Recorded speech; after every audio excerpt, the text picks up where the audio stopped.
Welcome to The Pull Bag.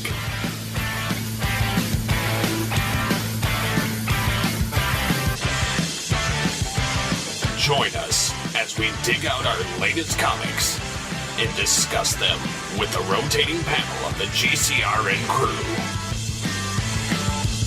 So sit back and enjoy this week's Pull Bag.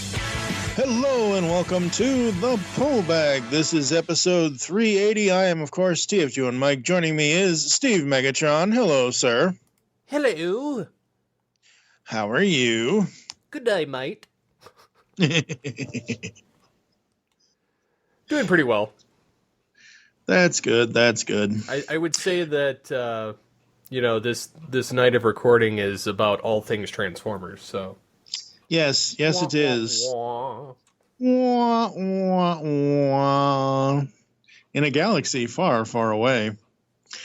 Yes, tonight, folks, tonight, whenever you people are listening to this, if you ever listen to this, this is, as I said, episode 380.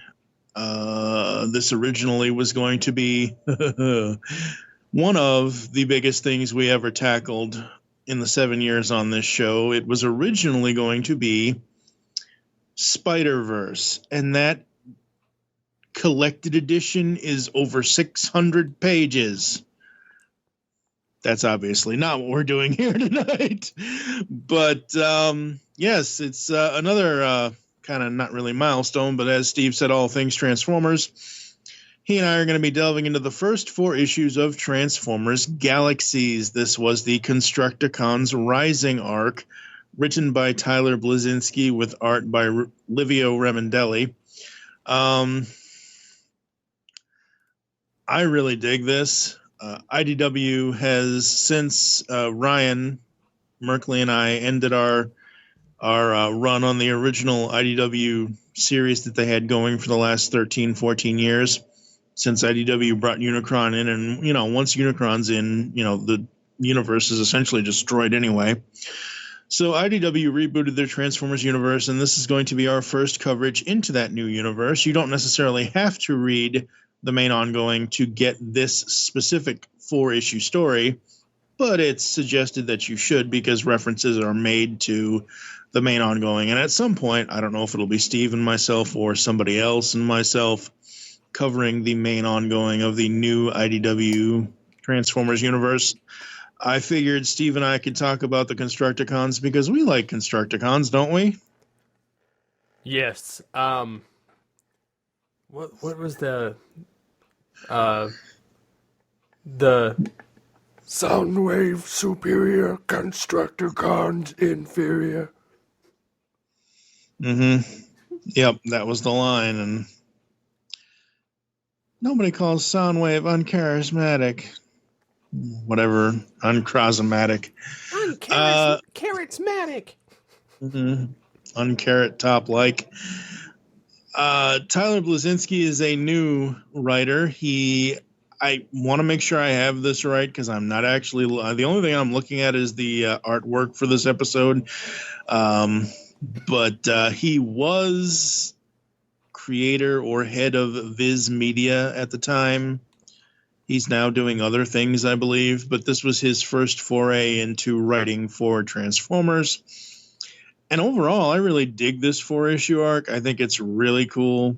I've actually had conversations with him on Facebook about the covers and things like that and whatever else and the overall story. And I've been really pumped for this story because what Transformers Galaxies as a title does is it gives us what the spotlights used to be. So in the old universe, in the universe that just ended a couple of years ago, they at one point or another were doing these things called spotlights. Sometimes the spotlights would tie into the main story. Sometimes they would just be one-offs for whatever character. So you had Spotlight Orion Pax, Spotlight Megatron, Spotlight Soundwave, Spotlight Jazz, Spotlight insert character name here. This gives it one whole series, Transformers Galaxies, because the characters can exist in any galaxy, and they do multiple arcs or individual stories, focused on a certain character. Like after this 4-issue arc that opens up the series, the next 2 are all about Cliffjumper. So it's a 2-parter, talking about Cliffjumper. So, or telling a story with him. So I think that's really cool. I like that IDW is kind of bringing back the spotlights with this new series. As far as these 4 issues go, I love Livio Remendelli's art. Ever since I've seen the guy's art, I've always loved it. I do want to also bring up that the letters were done by Tom B. Long, who is an amazing, amazing letterer. The editors on it were David Marriott and Tom Waltz. Tom Waltz was and is a writer on Teenage Mutant Ninja Turtles from IDW. We Joe Reed and myself actually got to interview him a couple of years ago. So basically, Livio Remendelli does all his own art. He does the colors, he does the lines, he does everything, and it just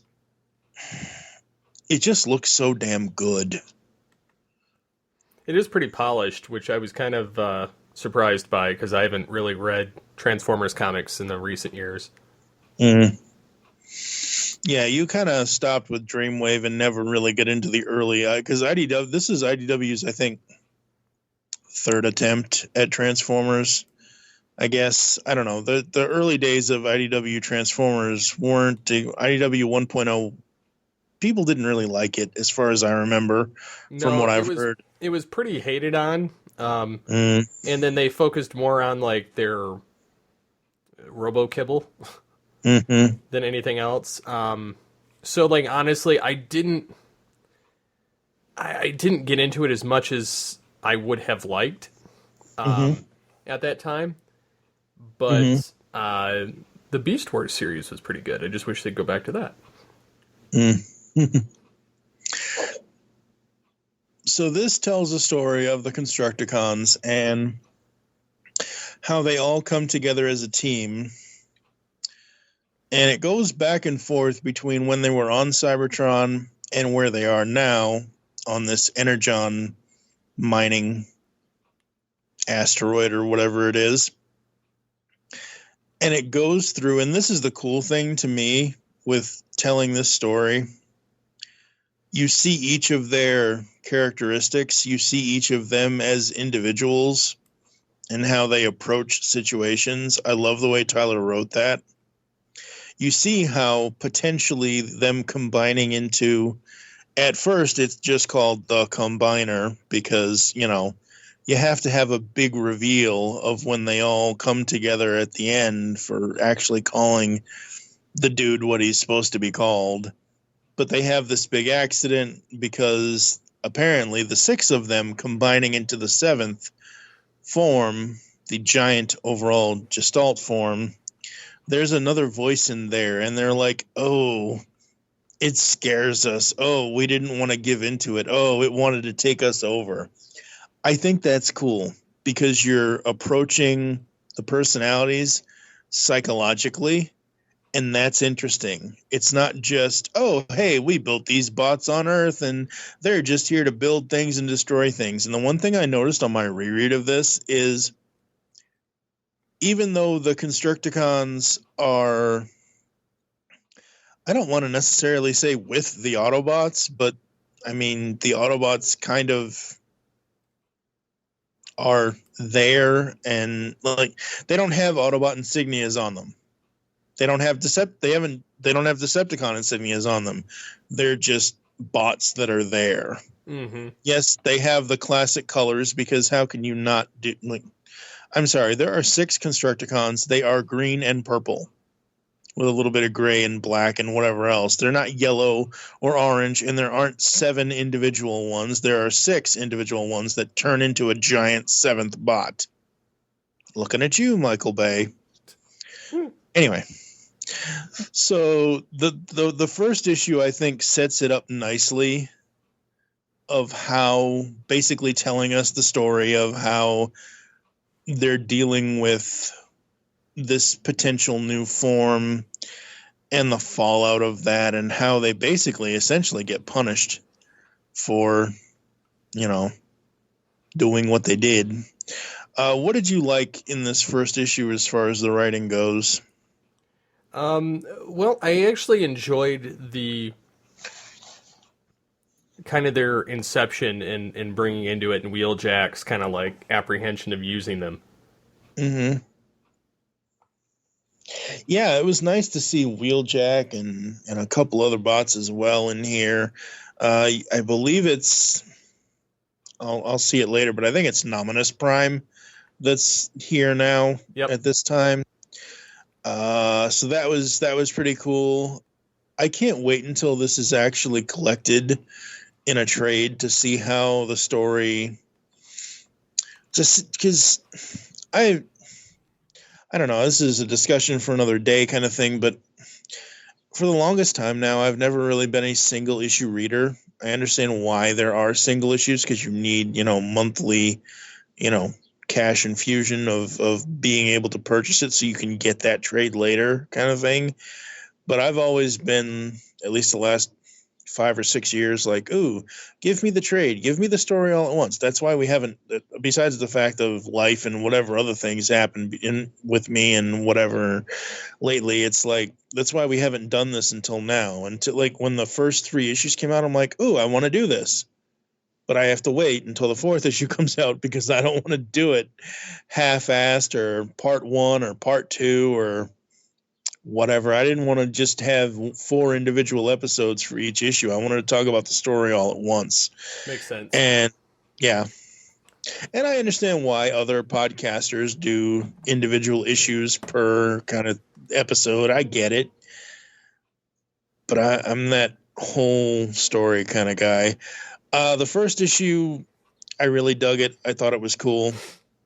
I like where it's going because it's not often we see the Constructicons and the Insecticons at the same, in the same kind of battle area interacting kind of thing. And I'll say this, as much as I love this story, I hope in the future, and I don't know what Tyler has planned, if he has anything planned, if IDW is going to go back to him with these characters. I hope they do. I'm really hoping they go up against Omega Supreme at some point. I know this isn't the secret of Omega Supreme. I know they didn't technically build Crystal City and whatever, and the Robo Smasher and all that and everything else. I don't know how it's going to play out with the Constructicons, but if Tyler does get another shot, hopefully he does, because really good writing. I hope that they can bring in Omega Supreme against the Constructicons, because I just want to see that, especially in Livio's art, would be amazing. So the second issue brings up, as I said, the Insecticons. It brings up the fears each of the Constructicons have with the whole combining thing and all of that. And it really shows you how kind of young these bots are, all of them, not just Scavenger, who is the newest member kind of thing. It just shows you like they're growing into the roles that they will eventually be. Yeah, and that was kind of nice to see that how they kind of play that out as far as their character arcs. And then they have this growing need, and they know they have the connection, but the growing need of that extra voice in the back of their head. Mm-hmm. They're like, should we listen to the voice? Why would we listen to the voice? We have our own voices kind of thing. And then when the Insecticons come in and try to give them, raw, unfettered energon, all hell breaks loose.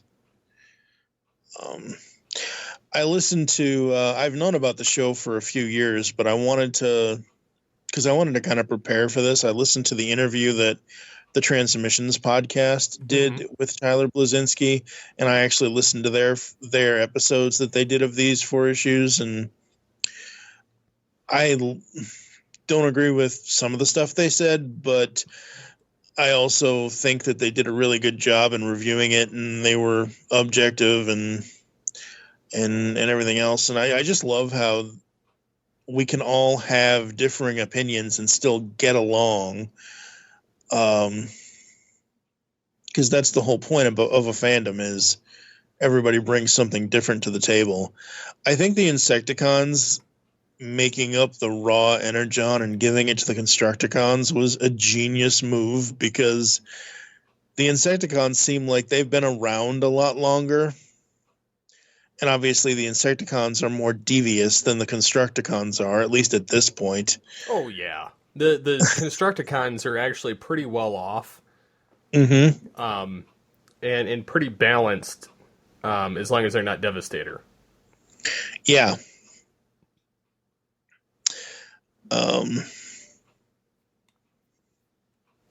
Yeah, and it's so interesting to me to see how the evolution of the characters goes over these 4 issues. Now, I do know that the guys over at Transmissions, Charles and Jeremy, and I'm sorry if I've forgotten Daryl, I'm sorry if I've forgotten anyone else's name, they had mentioned that the flashback stuff from issue 3 and 4 was kind of unneeded. As I reread through this, I felt it worked to give us context of who the Constructicons were and where and who they are now and where they could potentially go. Because by the end of this 4-issue arc, Devastator is ready. Mm-hmm.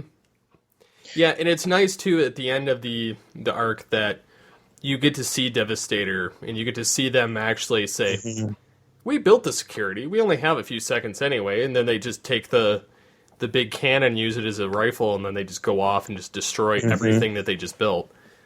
And Nominus Prime's statue, and they're like, we'll go wherever we feel at this point, and then just kind of said, we'll build as we feel inclined to, but not for anybody else.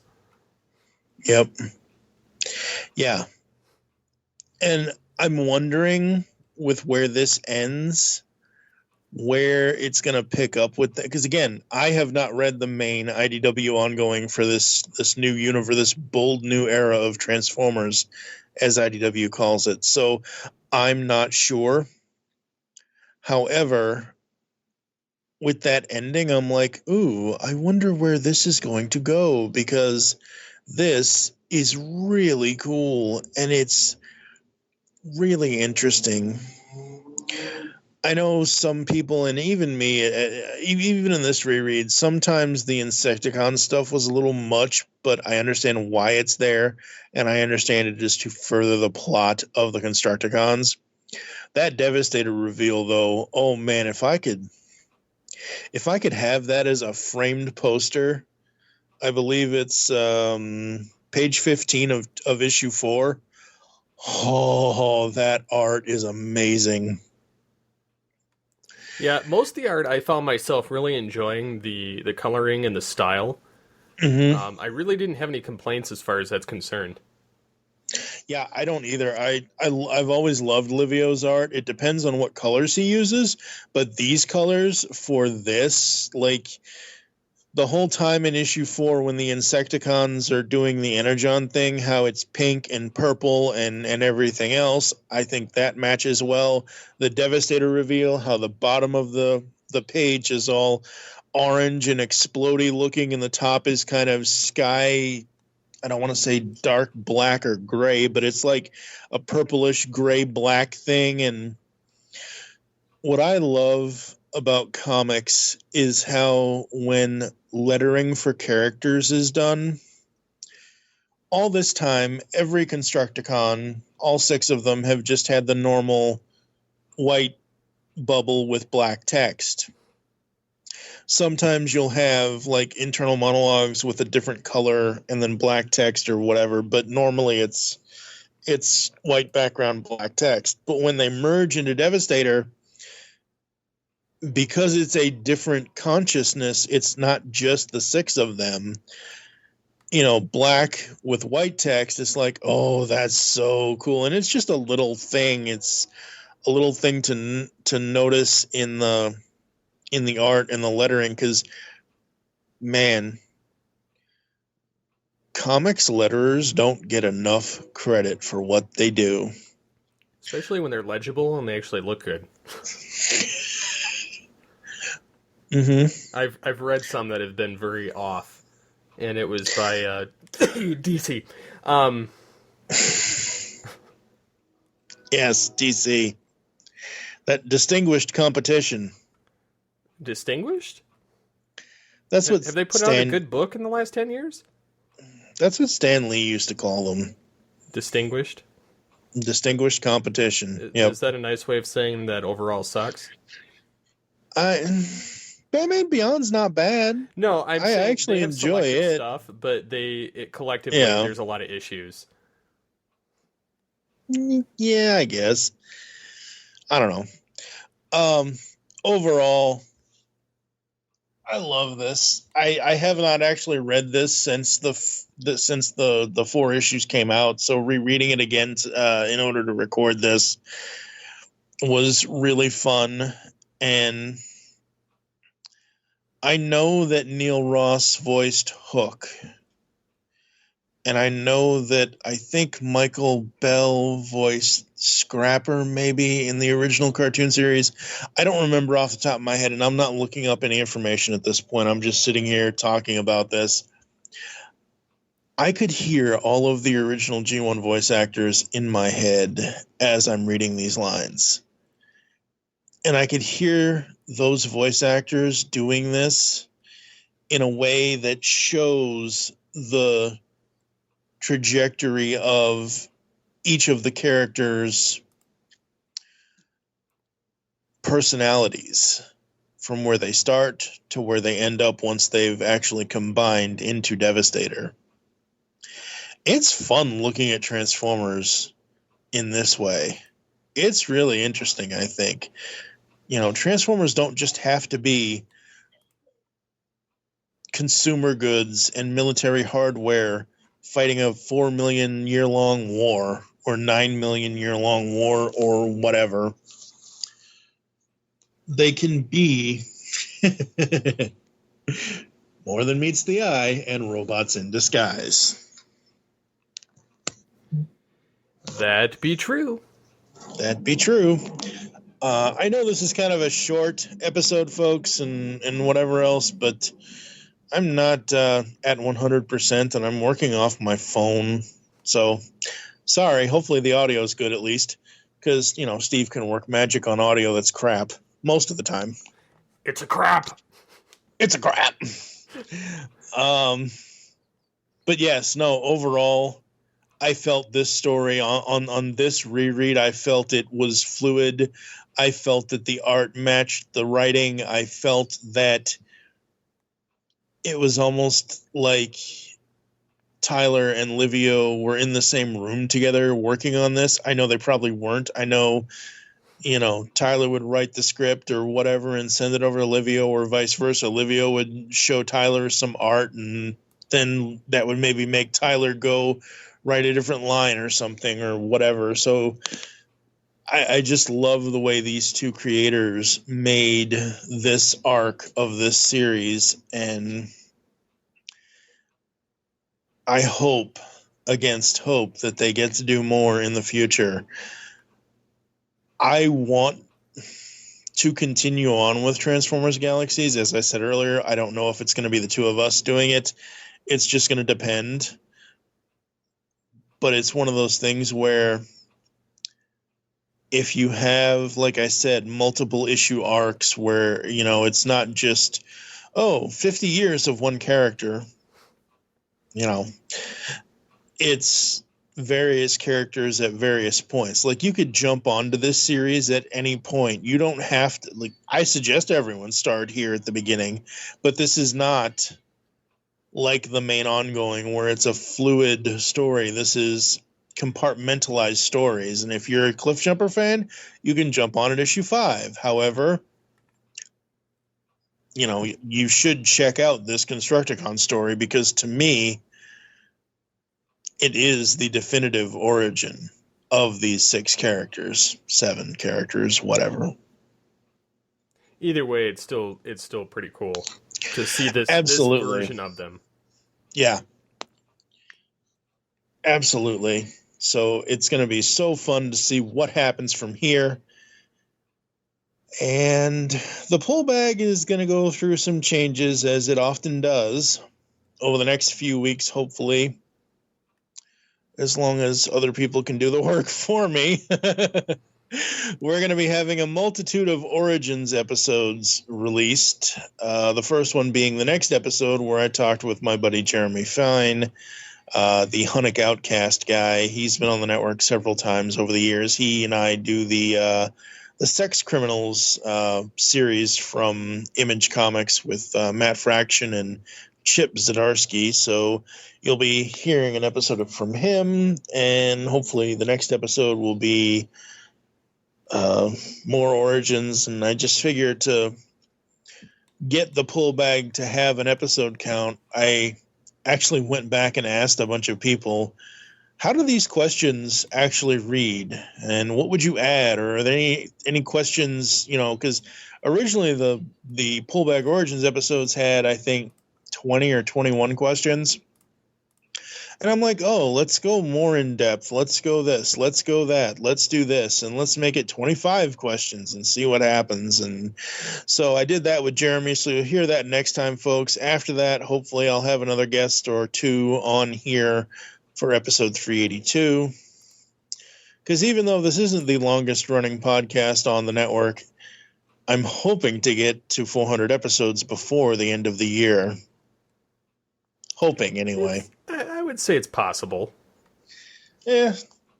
Anything's possible for a possible. What? Sorry, I've been... Why you do that, man? I've been watching way too much Disney Plus, and I've been watching a good friend / voice actor of ours that we love in other things that he does. He was Batman, he was Eric Matthews, and he's also Ron Stoppable in Disney's Kim Possible. Sorry, it's...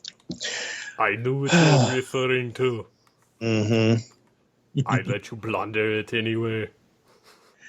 Mm-hmm. And the mole rat will be CGI. Seriously, folks, check out Transformers Galaxies, Constructicons Rising, issues 1 to 4. Go into it with an open mind. Go into it with, expectations of a cool story and some really amazing looking art. They also did character profiles for each of them, for each of the 6 characters, and the 7th character of Devastator. So that's very, very cool. I think I have those somewhere. I don't know where. They're probably on my computer, which is in storage.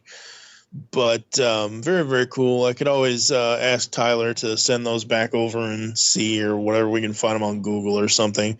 But I thought that was really cool. In order to promote this series or this new book to start with this arc, they actually wrote out character profile teaser things. That was very, very cool. What have you got going on in your podcasting world, sir? As always, Altered Geek, and all things Transformers, and Future Imperfect, and Studio 2009. That's right. Mike sounds tired. No, it's just hot in here. Don't. What? Nothing. Yeah, no, that's not a line you're going to finish. Don't you do that. This is comic books, damn it. Yeah.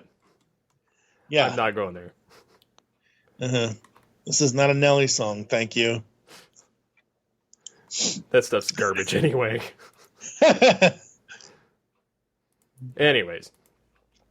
Anyways, we will catch you next time here inside the Pull Bag. Make your great escape into comics. See you next time, folks. You just heard the latest episode of The Pull Bag, GCRN's comic book review podcast. There are several ways to get in touch with us and leave feedback for the show. You can visit the website, geekcastradio.com, where you can comment on the episode and all of our different podcasts. You can rate our show on iTunes. Be sure to leave us feedback. Call the voicemail line, 502-526-5821. Please remember to tell us the show you were leaving the message for and your name. Become a fan of us on Facebook by searching Geekcast Radio Network. You can send us an email, feedback@geekcastradio.com. Follow us on Twitter @GeekCastRadio. So until next time, unleash the geek in you.